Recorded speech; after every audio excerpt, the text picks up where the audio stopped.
This video is a single leg workout for anyone on crutches or without the use of one leg. When this video was shot, I was 3 weeks post-op from an ACL reconstruction with patellar tendon graft and having a difficult time finding resources online for those of us wanting to continue training but working with a serious knee injury. Of course, if you've got use of both legs, you can simply do this entire workout on one side and then repeat on the other. We begin with a big lift, the single leg squat. Choose a bench that allows you to work within your range of motion limits. Beginners will need a higher bench and more advanced users can go a little lower. If you're unsure at all of your balance, especially if you're non-weight bearing on your injured leg, you may want to use your crutches or a chair for added support.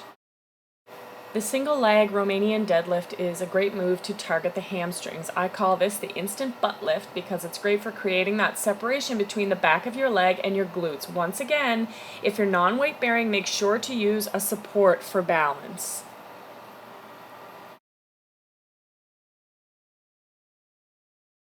The modified hip extension targets the muscles of your glutes and lower back.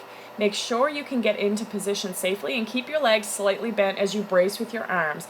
If you have the mobility, this move can also be done with the ball on the floor. However, if you're unable to bend your knee like me, a bench works really well.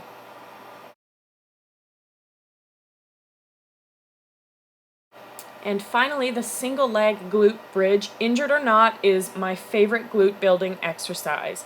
Position your injured leg out in front of you carefully, resting it on the ground, and get into position with your shoulders resting on a bench. Make sure you choose a bench that's secure and won't slide around, and go slowly for this move. You need to be very careful of that extended leg and make sure you're pressing with your good leg only. Remember, this workout was designed for people with the use of only one leg. However, it's still a killer workout if you've got the use of both. I would love to hear what you thought of it, so be sure to give me a thumbs up and leave me a comment if you like this sort of workout.